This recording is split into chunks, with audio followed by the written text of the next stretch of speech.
हे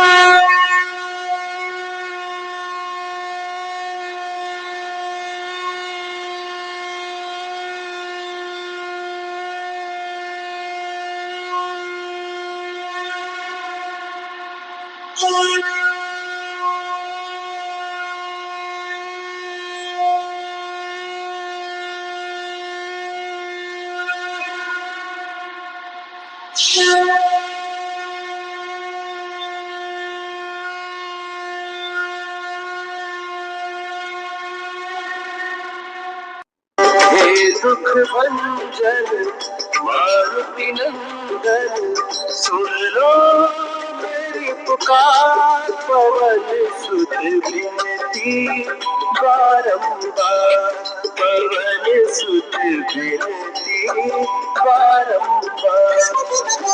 हे दुख भंजन मारुति नंदन, सुन लो मेरी पुकार। पवन सुत विनती बारंबार, पवन सुत विनती बारंबार। अष्ट सिद्धि नव निधि के दाता, दुखियों के तुम भाग्य विधाता। सिया राम के काज सवारे, सिया राम के काज सवारे।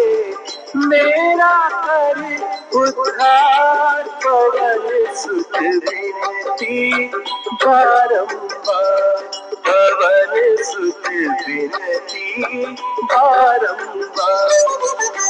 हे दुख भंजन मारुति नंदन, सुन लो मेरी पुकार। पवन सुत विनती बारंबार, पवन सुत विनती बारंबार। जय बजरंगबली, जय श्री राम। प्रिय भक्तों, हनुमान गाथा चैनल में आपका स्वागत है। पिछले एपिसोड में हम जान पाए थे कि कैसे रावण मायावी तीर देता है और बाली को अंजना के गर्भ को नष्ट करने के लिए उस्काता है, उन्हें प्रेरित करता है और उन्हें मना भी लेता है और बाली को मायावी तीर दे देता है। बाली मायावी तीर लेकर किष्किंधा लौट कर आता है। किष्किंधा आने के बाद वो सोचने लगता है कि कैसे अंजना को किष्किंधा बुलाया जाए, क्योंकि अगर हम अंजना को किष्किंधा बुला लेंगे तो किसी न किसी बहाने हम इस तीर को अंजना के गर्भ में छोड़ देंगे और अंजना का गर्भ नष्ट हो जाएगा। फिर उसी समय बाली का राज्य अभिषेक होने वाला होता है। बाली सोचता है कि हम अपने राज्य अभिषेक में अंजना को बुला लेते हैं और अंजना राज्य अभिषेक में आएगी तो फिर हम उसके गर्भ में मायावी तीर छोड़ देंगे। फिर बाली सोचता है लेकिन अंजना तो गर्भवती है, इसलिए वो अंजन प्रदेश छोड़कर किष्किंधा नहीं आएगी। किंतु अंजना और तारा दोनों बचपन की सहेली है, तो अगर तारा अंजना को बुलाएगी तो अंजना किसी भी हाल में मना नहीं करेगी और वो जरूर किष्किंधा आ जाएगी।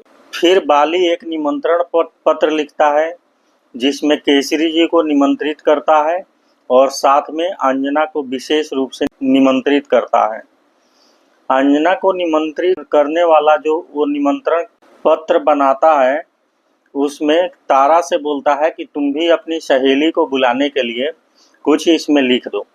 तारा बोलती है नहीं, अंजना अभी गर्भवती है और इस हालत में अंजना को यहाँ बुलाना ठीक नहीं होगा, इसलिए आप अंजना को छोड़ दीजिए, अंजना को अपने राज्य अभिषेक में मत बुलाइए, आप केसरी जी को बुला लीजिए। तारा बार बार बाली के कहने पर भी तारा अंजना को बुलाने के लिए तैयार नहीं होती है। फिर बाली बहुत ज़्यादा क्रोधित हो जाता है और को अपशब्द बोलने लगता है और तारा से ये भी बोलने लगता है कि तुम अंजना की सुंदरता से जलती हो, इसलिए उसे बुलाना नहीं चाहती। तारा बोलती है वो मेरी बचपन की सखी है और हम दोनों दो शरीर एक प्राण हैं, फिर भी इस समय वो गर्भवती है, इसलिए मैं बुलाना नहीं चाहती हूँ, किंतु आप बात आगे तक बढ़ा रहे हैं और बहुत ज़्यादा क्रोधित हो रहे हैं, इसलिए दीजिए मैं कुछ पंक्तियाँ लिख देती हूँ। निमंत्रण पत्र लेकर तारा उस पर कुछ पंक्तियां लिख देती है और दूत से निमंत्रण पत्र अंजन प्रदेश भेज दिया जाता है। अंजन प्रदेश में अंजना निमंत्रण पत्र को देखकर बहुत खुश होती है और केसरी जी से किष्किंधा चलने के लिए बोलती है। केसरी जी बोलते हैं, हाँ किष्किंधा तो हम जरूर जाएंगे, लेकिन आपको जाने की कोई ज़रूरत नहीं है। इस हालत में इतनी लंबी यात्रा आपके लिए ठीक नहीं होगा। फिर अंजना बोलती है, देखिए मेरे सखी ने कितनी प्रेम से इसमें मेरे लिए कुछ लिख कर भेजा है और हमें निमंत्रण अपने हाथों से लिखा है। अगर हम नहीं जाएंगे तो तारा का दिल दुखेगा। फिर जामंत जी बोलते हैं, एक बलवान राजा से मित्रता रखना और ज़्यादा अच्छा संबंध रखना दूसरे राजा के लिए ज़्यादा लाभकारी होता है।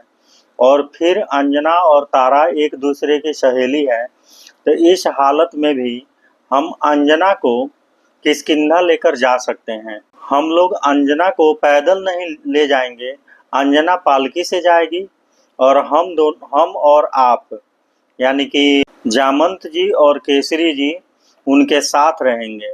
अगर बाहरी कोई दिक्कत आती है तो उससे हम दोनों मिलकर निपट सकते हैं। फिर सभी लोग किष्किंधा पहुंच जाते हैं। किष्किंधा में राज्य अभिषेक होता है और रात में अंजना सो जाती है।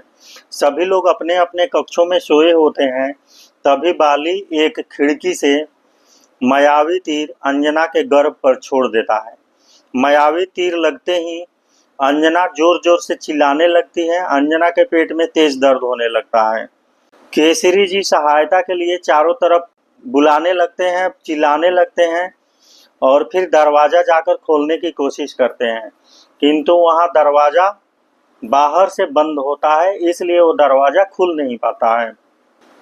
केसरी जी बहुत चिल्लाने के बाद जब किसी की कोई सहायता केसरी जी और अंजना को नहीं मिलती है, तब केसरी जी शंकर जी के शरण में जाते हैं और थोड़ी देर में एक प्रकाश पुंज आता है और अंजना के गर्भ का रक्षा कर देता है और अंजना बिल्कुल ठीक हो जाती है। तभी केसरी जी का आवाज़ सुनकर जामंत जी भी वहां आ जाते हैं और पूछते हैं क्या हुआ। जब जामंत जी आ रहे होते हैं तो वो देखते हैं कि बाली केसरी जी के कक्ष के पास खड़ा होकर मुस्कुरा रहा होता है। जामंत जी अंदर आते हैं और इन लोगों से सारी बातें सुनते हैं और फिर जामंत जी केसरी जी से बोलते हैं कि बाली हमारा मित्र नहीं शत्रु है, क्योंकि जब हम आ रहे थे तो बाली आपकी सहायता नहीं कर रहा था और आपके कक्ष के पास बाहर खड़ा होकर मुस्कुरा रहा था। मुझे लग रहा है ये सब बाली की ही करतूत है। इन सब घटनाओं का पता बाली की पत्नी तारा को नहीं होता है। अगले दिन जब तारा अंजना और केसरी जी को नहीं देखती है तो बहुत चिंतित होती है और बाली से पूछती हैं कि ये लोग कहाँ हैं। तो बाली बोलते हैं कि हो सकता है अंजना को प्रसव पीड़ा हुई हो और वे लोग चले। फिर तारा बोलती है कि ऐसे कैसे वे लोग जा सकते हैं बिना हमें बतलाए, और फिर कोई दिक्कत होता तो सहायता तो हम लोग करते ही। बाली बोलता है ठीक है, मैं अपने दूत को भेजकर पता करूंगा कि ये लोग ऐसे कैसे चले गए, और तारा को समझाकर शांत कर देता है। अगले एपिसोड में हम बतलाएंगे रावण द्वारा अंजना को मारने की कोशिश और मारुति का जन्म। इस वीडियो को राम भक्त और हनुमान भक्तों तक पहुंचाने के लिए इस वीडियो को शेयर करें। अगर आपको इस वीडियो से कुछ नया जानने को मिला हो तो इस वीडियो को लाइक करें और आगे की कहानी लगातार जानने के लिए हनुमान गाथा चैनल को सब्सक्राइब करें। नमस्कार।